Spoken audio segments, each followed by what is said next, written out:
ব্যবসা বাণিজ্যের বিশ্লেষণে ডিবিসি নিউজের নিয়মিত আয়োজন টালি খাতায় স্বাগত জানাচ্ছি আমি হিমাদ্রি রাহা। পরিবর্তিত প্রেক্ষাপটে বহুমুখী সংকটে থাকা দেশের অর্থনীতি পুনরুদ্ধারে বেশ কিছু সংস্কার হাতে নিয়েছে সরকার। ব্যাংক খাত, পুঁজিবাজার সহ নানা খাতে বেশ কিছু সংস্কার কার্যক্রম হাতে নিলেও কমেছে জিডিপি। বাংলাদেশ পরিসংখ্যান ব্যুরোর তথ্য অনুযায়ী চলতি অর্থবছরের প্রথম প্রান্তিক অর্থাৎ গত জুলাই থেকে সেপ্টেম্বর পর্যন্ত সময়ে মোট দেশজ উৎপাদন বা জিডিপির প্রবৃদ্ধি গত 4 অর্থ বছরের মধ্যে সবচেয়ে কম। প্রকাশিত প্রাক্কলনে জিডিপির হার দাঁড়িয়েছে 1.81%, যা গত অর্থ বছরের একই প্রান্তিকে ছিল 6.04%। এসব নিয়ে আমাদের আজকের আলোচনার বিষয় জিডিপি প্রবৃদ্ধি কমার চাপে অর্থনীতি। আলোচনা করতে আমাদের সাথে ভার্চুয়ালি যুক্ত হয়েছেন Bangladesh knitwear manufacturer and exporters অ্যাসোসিয়েশনের বিকেএম এর সভাপতি মোহাম্মদ হাতেম এবং আছেন সিপিডির গবেষণা পরিচালক ডক্টর খন্দকার গোলাম মোয়াজ্জেম। ডক্টর খন্দকার গোলাম মোয়াজ্জেম এবং মোহাম্মদ হাতেম, আপনার দুজনকে স্বাগত আজকে আমাদের টালি খাতায়। শুরুতেই ডক্টর খন্দকার গোলাম মোয়াজ্জেম, আপনাকে দিয়ে শুরু করতে চাই। যে প্রশ্নটি আমরা বললাম যে জিডিপি প্রবৃদ্ধি কমার চাপে অর্থনীতি কিনা, আসলে এর মূল কারণগুলো কি বলে মনে হয় আপনার? না, আপনি প্রথম প্রান্তিকের যে তথ্য দিয়েছেন জুলাই থেকে সেপ্টেম্বর 2024, এটি তো স্বাভাবিকভাবেই আমরা বুঝতে পারছি যে রাজনৈতিক অস্থিরতা ছিল এবং একটি ট্রানজিশনের ভিতর দিয়ে দেশ গিয়েছে, ফলে স্বাভাবিকভাবেই অর্থনৈতিক কর্মকাণ্ড ব্যাপকভাবেই ব্যাহত হয়েছে এবং তার ফলশ্রুতি হিসেবেই আমরা জিডিপিতে এক ধরনের মানে খুব নিম্ন প্রবৃদ্ধি দেখছি। তবে যতটা আমরা স্বাভাবিক অনুমান করছিলাম তার থেকে আসলে বেশি মাত্রায় জিডিপির যে প্রবৃদ্ধির পতনটি সেটি দৃশ্যমান হলো। কেননা যদি গত বছরের একই সময়ের সাথে তুলনা করি 6% আর এবার 1.8%, এটি লক্ষণীয়ভাবেই এটি কম এবং এটি হবার ক্ষেত্রে এই সময়কালের ভূমিকাও যেমন আছে অস্থিরতা, আবার পূর্বতন সরকারের সময় থেকে অর্থনীতি, বিশেষ করে সামষ্টিক অর্থনীতি বিভিন্ন রকমের যে চাপ ছিল সেইটিরও একটি প্রতিক্রিয়াও কিন্তু এটি আমরা দেখতে পাচ্ছিলাম যে বহিস্থ অর্থনৈতিক খাতগুলোতে আমাদের রেমিটেন্সে রপ্তানির ক্ষেত্রে প্রত্যাশিত প্রবৃদ্ধি না পাওয়া, লেনদেনের ক্ষেত্রে সংকট, ব্যাংকে উচ্চ সুদ, গ্যাস এবং বিদ্যুতের ঘাটতি এবং সংকট, এগুলো কিন্তু আমাদের শিল্প উৎপাদনকে ব্যাপকভাবেই ব্যাহত করেছে আগের সময়কাল থেকেই এবং সেটার জের কিন্তু এই প্রথম প্রান্তিকে জুলাই থেকে সেপ্টেম্বর এই সময়কালেও সেটি দিয়েছে। বরঞ্চ যেটি হয়েছে যে সরকার পরিবর্তনের সময়কালে বোঝা গিয়েছিল যে আসলে আমরা বেশ কত বড় একটা ঘাটতির ভিতরে রয়েছি বা বলা যেতে পারে একটা ধ্বংসের ভিতরে পড়ে গিয়েছি। এই মুহূর্তে আসলে সেখান থেকে উত্তরণের প্রক্রিয়া চলছে। তো সেই জায়গা থেকে বিবেচনা করলে যে প্রবৃদ্ধি যেটি দেখা গিয়েছে সেটি অনুমেয়। আমরা যেটাই খাতভিত্তিক যেটা দেখছিলাম যে এর ভিতরে দেখছিলাম যে বড় বড় ম্যানুফ্যাকচারিং বা এই খাতগুলোতে 1% বা 1%-এর কম প্রবৃদ্ধি যেমন আছে, আবার নেতিবাচক প্রবৃদ্ধিও কিন্তু আমরা এই প্রান্তিকে দেখলাম ব্যাংকিং খাতে, যে ব্যাংকিং খাতে নেতিবাচক প্রবৃদ্ধি হয়েছে -2% মতো, যেটা চোখে পড়েছে। সুতরাং সেটাও কিন্তু দৃশ্যমান একটা নেতিবাচক প্রবৃদ্ধি আমাদের কাছে তুলে ধরে এই সময়কালের হিসেবে। এছাড়া হোলসেল রিটেইলে অনেক কম প্রবৃদ্ধি দেখা গিয়েছে, ঠিক একইভাবে সার্ভিস সেক্টরে কম প্রবৃদ্ধি দেখা গিয়েছে। ম্যানুফ্যাকচারিং খাতেও গত বছর এই প্রান্তিকে 10% ছিল, সেখানে মাত্র 1% প্রবৃদ্ধি হয়েছে। সুতরাং এই যে নিম্ন প্রবৃদ্ধি তার কিন্তু অভিঘাতগুলো অনেক বড়। এর কারণেই কিন্তু দেখবেন যে কর্মসংস্থানেও তার একটা প্রভাব পড়েছে। এই প্রথম প্রান্তিকে আমরা যেটা দেখতে পাচ্ছি যে বেকারত্বের হার বেড়েছে, যেটা তথ্যপাতে চলে এসছে যে 1,70,000 নতুন বেকার তৈরি হয়েছে এই সময়কালে। সেটাও বোঝা যাচ্ছে যে যেহেতু উৎপাদন কম হচ্ছে বা সীমিত প্রবৃদ্ধি, সুতরাং কাজের সুযোগও কম সৃষ্টি হচ্ছে এবং সে কারণে কিন্তু সেটা বেকারত্ব বৃদ্ধিতেও তার একটা ভূমিকা থাকছে।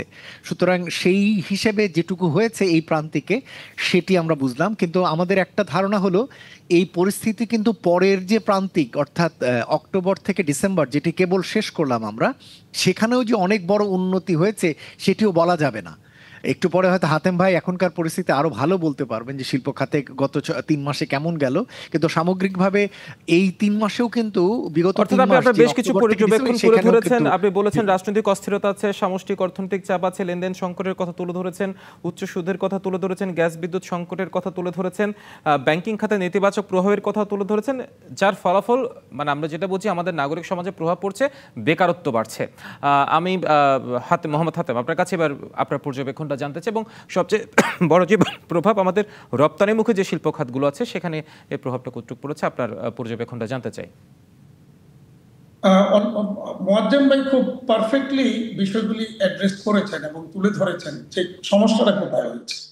তো আমরা যদি দেখেন যে আমরা যদি জুলাই থেকে গত 6 মাসের পরিস্থিতি পর্যালোচনা করে দেখি, তাহলে টোটাল বাংলাদেশের টোটাল আপনার ব্যবসা বাণিজ্য থেকে শুরু করে সবকিছুই কিন্তু একটা অস্থিরতার মধ্যে এই সময় ছিল। প্রথমে রাজনৈতিক অস্থিরতা, জুলাই অগাস্ট গেল, পরবর্তীতে শ্রমিক অসন্তোষ, তারপরে আপনার বন্যা, এই নানা রকমের সমস্যা কিন্তু কন্টিনিউয়াসলি আমাদেরকে এই সময়টা ফেস করতে হয়েছে। তো ফলে জিডিপির যে গ্রোথের যে পতন, এটা কিন্তু কাঙ্ক্ষিতই ছিল। তবে আমাদের কাছে মনে হচ্ছে এই পতনটা একটু বেশি হয়েছে। আর এই বেশি হওয়ার কারণে কিন্তু মোয়াজ্জেম ভাই বিশ্লেষণ করেছেন। আর আমাদের দিক থেকে যদি আমরা বলি, এই সময়টা কিন্তু আমরা একেবারেই চরমভাবে আমরা কিন্তু ক্ষতিগ্রস্ত হয়েছি নানা ভাবে। একদিকে রাজনৈতিক অস্থিরতার কারণে উৎপাদন কমেছে, তারপরে আপনার শ্রমিক অসন্তোষের কারণে উৎপাদন ব্যাহত হয়েছে, আবার গ্যাস সংকটের কারণে আমাদের উৎপাদন ব্যাহত হয়েছে, ব্যাংকিং নানা রকমের সমস্যা, মানে অসহযোগিতা, এগুলো আমাদেরকে অনেকটাই পিছিয়ে দিয়েছে এই সময়টা। এবং যার কারণে আপনি যদি জিডিপির গ্রোথের হিসাব করে দেখেন, এইটা এই সময়ে যেটা হয়েছে এটা অস্বাভাবিক কিছু না। আর আপনি যদি দেখেন এই সময় কিন্তু আমাদের নতুন করে কোনো ইনভেস্টমেন্টও কিন্তু হয়নি। এবং বিশেষ করে যদিও গত 2 বছর যাবতই দেখবেন আপনি ইনভেস্টমেন্ট খুব একটা নেই। আর আজকে যেটা সর্বশেষ গতকাল এবং আজকে যেটা আমরা শুনতে পাচ্ছি, বা অলরেডি মিডিয়া আমাকে গতকালকে অনেক মিডিয়ায় কথা বলেছে, সরকার নতুন করে গ্যাসের যে মূল্য বৃদ্ধির কথা বলছে এবং নতুন নতুন যারা কানেকশন নেবে তাদের জন্য 70 থেকে 75 টাকা পার ইউনিট গ্যাসের দাম পড়বে। আর যারা এক্সিস্টিং যারা আছে তাদেরটা এখন যেটা আছে এর সাথে এটা থাকবে, এবং অতিরিক্ত যেটা নিবে সেখানেও তাদের অতিরিক্ত বিল দিতে হবে। ফলে একটা অসম প্রতিযোগিতা কিন্তু তৈরি হবে, যেটা কোনোভাবেই ইনভেস্টমেন্টকে উৎসাহিত করবে না। তো ফলে ইনভেস্টমেন্ট কিন্তু আবারও পিছিয়ে যাবে। আরেকটা জিনিস যেটা আমাদের কাছে আমরা অবাক হয়েছে, যে এই সরকারের কাছে কিন্তু গত সরকার যেভাবে যখন যা খুশি তাই করেছে, এরকম কিছু কিন্তু এই সরকারের কাছে আমরা কোনোভাবেই প্রত্যাশা করি না। কিন্তু সরকার 2টা সিদ্ধান্ত পরপর একটা করলো আপনার ভ্যাট নিয়ে সিদ্ধান্ত দিল, যেটা এককভাবে ওনারা সিদ্ধান্তটা দিলেন স্টেক হোল্ডারদের সাথে কোনো আলোচনা না করে। এবং এই গতকালকে যেটা ওনারা সিদ্ধান্তটা দিয়েছেন গ্যাসের মূল্য বৃদ্ধি, এইটাও একটা আমরা খুব অবাক হয়েছি যে এইটা আমাদের স্টেক হোল্ডারদের সাথে কথা না বলে, মানে কি কারণে এইভাবে এখন মূল্য বৃদ্ধিটা ঘটবে, এটার কোনো যুক্তিসঙ্গত কারণ কিন্তু আমাদের কাছে নেই। কারণ এরকম কোনো ঘটনা ঘটেনি যে ইন্টারন্যাশনাল মার্কেটে গ্যাসের মানে জ্বালানি তেলের দাম বা এলএনজির দাম দ্বিগুণ হয়ে গেছে। কেন এখন এটা 70-75 টাকা রেট হবে, এটা আমাদের কাছে বোধগম্য না। তো সবকিছু মিলে কিন্তু আমরা ভালো অবস্থানে নেই। এক্ষেত্রে একটা প্রশ্ন আমি যুক্ত করতে চাই, সেবা খাতের যে মূল্য বৃদ্ধির কথা বলা হয়েছিল গত কয়েকদিন আগে, সেটা বলা হয়েছিল গণশুনানির মাধ্যমে করা হবে, সেক্ষেত্রে এটা ব্যর্থ হয়েছে কিনা? আমরা তো কোনো গণশুনানি, মোয়াজ্জেম ভাই আছেন এখানে, আমার তো মনে হয় না কোনো এই ভ্যাটের মূল্য, ভ্যাটের যে বাড়ানো হলো, এটা কোনো গণশুনানি হয়েছে বলে আমার জানা নেই। আমি এই ধরনের কোনো কিছু শুনিনি। নিশ্চয়ই আমরা একটা বিরতি যাচ্ছি, বিরতি পরে এ নিয়ে আমরা ডক্টর খন্দকার গোলাম মোয়াজ্জেমের বক্তব্য শুনবো। তার আগে আমরা একটা ছোট্ট বিরতিতে যাচ্ছি। দর্শক, বিরতি নিয়েছি। ব্যবসা বাণিজ্যের বিশ্লেষণ নিয়ে ডিবিসি নিউজের নিয়মিত আয়োজন টালি খাতায় ফিরছি একটু পরে, সঙ্গে থাকুন। আবারও স্বাগত জানাচ্ছি ব্যবসা বাণিজ্যের বিশ্লেষণ নিয়ে ডিবিসি নিউজের নিয়মিত আয়োজন টালি খাতায়। আমাদের আলোচনার বিষয়ে জিডিপি প্রবৃদ্ধি কমার চাপে অর্থনীতি। আমরা আবারও ফিরছি আলোচনায়। ডক্টর খন্দকার গোলাম মোয়াজ্জেম, আপনাকে দিয়ে আবার বিরতির পর শুরু করতে চাই। 2টি বিষয় আপনার সাথে যুক্ত করবে এবার। সেটা হচ্ছে মোহাম্মদ হাতেম বিরতির আগে যেটি বললো যে গ্যাসের দাম বৃদ্ধি, কিন্তু সেখানে স্বাভাবিক একটা প্রশ্ন আসছে যে আমরা কিছুদিন আগেও দেখেছি গণশুনানি করবে প্রত্যেকটা সেবামূলক খাতের দাম বৃদ্ধির ক্ষেত্রে, সেটির ব্যত্যয় হয়েছে কিনা। আরেকটি বিষয় যেটি যুক্ত করতে চাই সেটি হচ্ছে বিবিএস এর রিপোর্টগুলো যদি আমরা অতীতে পর্যবেক্ষণ করে থাকি, যখন বৈশ্বিক অর্থনীতির প্রেক্ষাপট খারাপ ছিল তখনও কিন্তু আমাদের দেশের জিডিপি প্রবৃদ্ধি ভালো ছিল, কিন্তু এখন দেখলাম সেটি বিগত বছরগুলোর তুলনায় খুবই দুর্বল। তার মানে কি এই বিষয়টি কেন? তার মানে কি গতবারের ক্ষেত্রে যে বিবিএস এর রিপোর্ট ছিল সেটি কি সেখানে কোনো প্রশ্ন রাখার সুযোগ আছে কি? আমি আসলে আপনার প্রথম প্রশ্নটির উত্তর দেই। আমরা আসলে এই সরকারের কাছে প্রশ্ন মানে প্রত্যাশা ছিল বা এখনো আছে, সেটা হলো যে গণশুনানির মাধ্যমে যাতে জ্বালানির মূল্য নির্ধারণের কাজটি করা হয়, যেটি বিইআরসি করবে বলে আইনগতভাবে তাদেরকে দায়িত্ব দেওয়া হয়েছে। আমরা মনে করি যে এই যে হঠাৎ করে যে একটি সিদ্ধান্ত হয়েছে অথবা সিদ্ধান্ত নিতে যাচ্ছে, এক্ষেত্রে গণশুনানির আয়োজন করার একটা প্রয়োজন রয়েছে। এটা এক।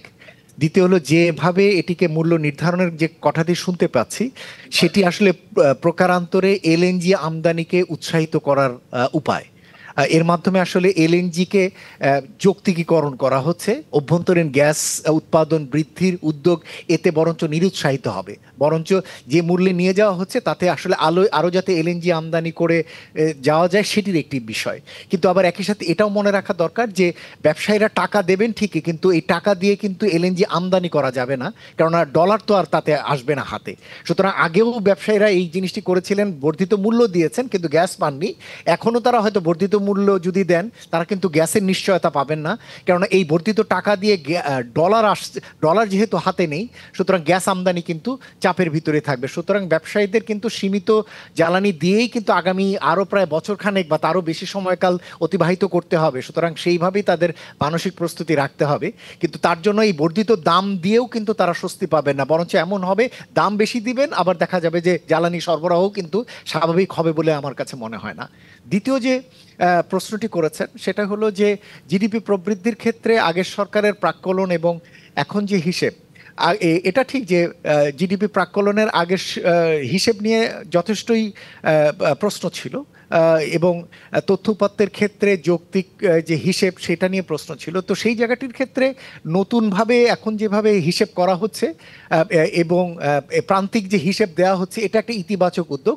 পূর্বতন সরকারের সময় IMF এর সঙ্গে শর্তের অংশ হিসেবেই এটা শুরু হয়েছে। আমরা দেখতে পাচ্ছি এই যে এখন প্রতি প্রান্তিকে এই হিসেবটি আসছে, এতে করে প্রতি প্রান্তিকে আমাদের অবস্থা আমরা জানতে পারছি। আমরা মনে করি যে এই উদ্যোগটি যাতে অব্যাহত থাকে এটির প্রয়োজন রয়েছে। তবে একই সাথে এটাও আপনাকে বলতে চাই যে প্রথম প্রান্তিক যেহেতু পেয়েছি, দ্বিতীয় প্রান্তিকও হয়তো সামনে আসবে। দ্বিতীয় প্রান্তিক রপ্তানি কিছুটা ভালো করেছে, দ্বিতীয় প্রান্তিকের সামগ্রিকভাবে 6 মাসের যে তথ্য দেখতে পেলাম, পরের মাসগুলোতে কিছুটা ভালো, রেমিটেন্সও মনে হয় কিছুটা ভালো, ফলে প্রবৃদ্ধি হয়তো কিছুটা উন্নতি করবে দ্বিতীয় প্রান্তিকে, অর্থাৎ অক্টোবর থেকে ডিসেম্বরে। কিন্তু তারপরেও সামগ্রিকভাবে এই অর্থ বছরের জন্য যে প্রাক্কলন আগের সরকার রেখে গিয়েছিল 7.5%, এর ধারে কাছেও আসলে যাওয়া হবে না। সুতরাং আমাদের কাছে মনে হয় যে জিডিপি প্রাক্কলনের হিসেবটি পুনর্নির্ধারণ দরকার আছে। আমরা মনে করি যে অর্থ মন্ত্রণালয়, পরিকল্পনা মন্ত্রণালয় নতুন করে জিডিপির একটি নতুন প্রাক্কলন তারা যাতে আগামী 6 মাসের প্রক্ষেপণের ভিত্তিতে এই অর্থ বছরের জন্য প্রকাশ করেন। নিশ্চয়ই মোহাম্মদ হাতেম, এবার আপনার কাছে ফিরতে চাই। সেটি হচ্ছে গোলাম মোয়াজ্জেম যে বিষয়গুলো তুলে ধরলো তার পর্যবেক্ষণ অনুযায়ী সে সাথে আর একটু যুক্ত করতে চাই, সামগ্রিক অর্থনৈতিক প্রেক্ষাপট বিবেচনায় আসলে জিডিপি প্রবৃদ্ধির ক্ষেত্রে বর্তমানে আমাদের চ্যালেঞ্জগুলো কি কি? প্রথম চ্যালেঞ্জ হচ্ছে যেটা আমরা গ্যাস বিদ্যুৎ সংকট। কারণ গ্যাস বিদ্যুৎ সংকট যদি সমাধান না হয়, তাহলে মানে এক্সিস্টিং যে ইন্ডাস্ট্রি আছে এই ইন্ডাস্ট্রিও কিন্তু চাপের মুখে থাকবে, উৎপাদন হবে না, রপ্তানি হবে না, প্রোডাকশন আসবে না, মার্কেটে মানে সার্কুলার ইকোনমিটা মানে অনেকটা স্থবির হয়ে যাবে। দ্বিতীয়ত হলো আপনার আইন শৃঙ্খলা পরিস্থিতি কিন্তু এখনো কিন্তু কাঙ্ক্ষিত মানে আসতে পারেনি, অনেক এই জায়গাতেও অনেক দুর্বলতা রয়েছে, এটাকে জিরো টলারেন্সে আনা প্রয়োজন। আর তৃতীয়ত হচ্ছে যে আপনার ব্যাংকিং খাতের যে সমস্যাগুলি রয়েছে এগুলো কিন্তু কোনোটাই সমাধানের আমরা আলো দেখছি না। আর এখানে সবচেয়ে বড় যেটা সমস্যা আমরা এখনো মনে করছি যে সরকার যেটা ঋণ খেলাপির মানে কিস্তি পরিশোধের যে ফর্মুলাটা দিয়েছে, এইটা এতে গিয়া অনেক ব্যবসায়ী ক্ষতিগ্রস্ত হবে, ব্যবসায়ীদের ঋণ খেলাপিতে পরিণত হবে, এবং এটা নিঃসন্দেহে এটা অর্থনীতির উপর একটা বড় ধরনের চাপ পড়বে এবং উৎপাদনও সেখানে ব্যাহত হবে। ফলে সামনের দিনগুলিতে যদিও আমাদের যথেষ্ট সুযোগ সম্ভাবনা রয়েছে উৎপাদন বেশি হওয়ার, কিন্তু এই ধরনের সংকটগুলি মোকাবেলা করে কাঙ্ক্ষিত উৎপাদনে আমরা যেতে পারবো কিনা এটা হচ্ছে আমাদের কাছে বড় জিজ্ঞাসা।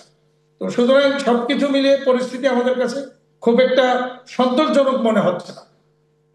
নিশ্চয়ই, সংক্ষেপে ডক্টর গোলাম মোয়াজ্জেম আপনার কাছ থেকে একদম সংক্ষেপে জানতে চাই আসলে নতুন এই সামগ্রিক প্রেক্ষাপট বিবেচনায় চ্যালেঞ্জগুলো কি? আমরা মনে করি যে এই সরকারের একটা বড় উদ্দেশ্য হওয়া উচিত ব্যবসার ক্ষেত্রে প্রতিবন্ধকতা দূর করা। কেননা বেসরকারি খাতই আসলে অর্থনীতির জন্য চালিকা শক্তি। কিন্তু আমরা ব্যবসার ক্ষেত্রে বিভিন্ন রকমের যে দীর্ঘমেয়াদী প্রতিবন্ধকতাগুলো দেখি, যেমন ট্যাক্স নিয়ে, রেজিস্ট্রেশন নিয়ে, লাইসেন্সিং নিয়ে, ভ্যাট নিয়ে, ব্যাংকিং খাত নিয়ে, এই সমস্ত চ্যালেঞ্জগুলো কিন্তু খুব চেষ্টা করলে কিন্তু সহজেই এগুলোর অনেকগুলো সমাধান সম্ভব। এবং এগুলোর জন্য ব্যবসায়ীদের যে পরিমাণ বাড়তি ব্যয় করতে হয়, ঘুষ দিতে হয়, আলাদা কস্ট দিতে হয়, সময় ব্যয় হয়, এতে করে কস্ট অফ ক্যাপিটাল অনেক বেড়ে যায়, তাতে ব্যবসার প্রতিযোগিতার সক্ষমতা থাকে না। সুতরাং সরকারের উচিত হবে এই ধরনের সংকটগুলো কাটানোর জন্য ব্যবসায়ীদেরকে বা ব্যবসা সংক্রান্ত যে সমস্ত চ্যালেঞ্জগুলো, এগুলো কাটানোর জন্য আমরা প্রস্তাব করেছিলাম 2 মাস আগে একটি মিটিংয়ের মাধ্যমে যে রেগুলেটরি রিফর্ম কমিশন করতে, যারা কিনা ব্যবসায়ীদের লিগ্যাল, অপারেশনাল এবং ইনস্টিটিউশনাল ব্যারিয়ারগুলো চিহ্নিত করে এগুলো সংস্কারের সুপারিশ সরকারকে করবেন। অনেকগুলো সংস্কার কমিশন দেখলাম, কিন্তু দুর্ভাগ্যবশত ব্যবসায়ীদেরকে টার্গেট করে কোনো সংস্কার কমিশনগুলো আছে, মোট কথা হচ্ছে দেশটাকে আসলে বর্তমানে বিনিয়োগ বান্ধব এবং ব্যবসা বান্ধব করতে হবে এই সময়টাকে। আপনারা দুজনকে অসংখ্য ধন্যবাদ আমাদের সাথে যুক্ত হওয়ার জন্য। দর্শক, শেষ করছি আজকে টালিখাতা।